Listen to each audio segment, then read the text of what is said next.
Ke, zo nan. Ban gane yanzu ba kamar ya na zo. Aka ce ki zo. Zo nan. Wai kamar ya na zo kana min wani ihu.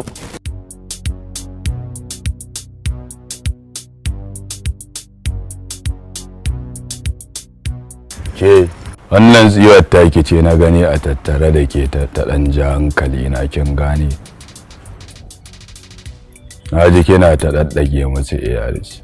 Shi kashi kashi in dai ba tantakwashi ba ne, ba shi da daɗin sha'ani, ba shi da laushi. Ni ma ta sabgace ta kane. Kin gane ke mace ce ki raka lada. Amma dai in muka haɗu dole ki ƙara yi. Kin gane ba in gaya maki wani abu. Daga yanzu zuwa minti ɗaya na gaba zuwa ƙarshen rayuwarki har zuwa lokacin da ake bacci. Rayuwarki ta lama ba taki ba ta datawa.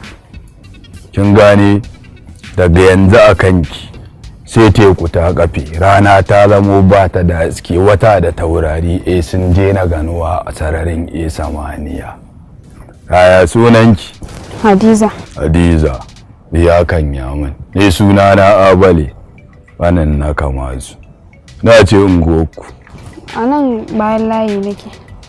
ba mace sai dai kuma ni kin ga baraka ta yi karami ba ta yi occupying dina ni da ke ba amma tunda ne barewa yanzu zan tsinko mariya da saka ki a gaba kin gane amma an tura mu dafa ina tattaka miki saboda yanzu kin sai mutane adamomi ne sai su kaɗo ma na dodo bata baki ban labarin ki da labarin ki zuwa nan ya ga ki ƙara step daya.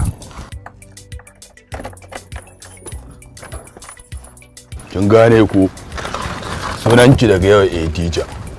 Hauje in to yawo. Hawan tura ki.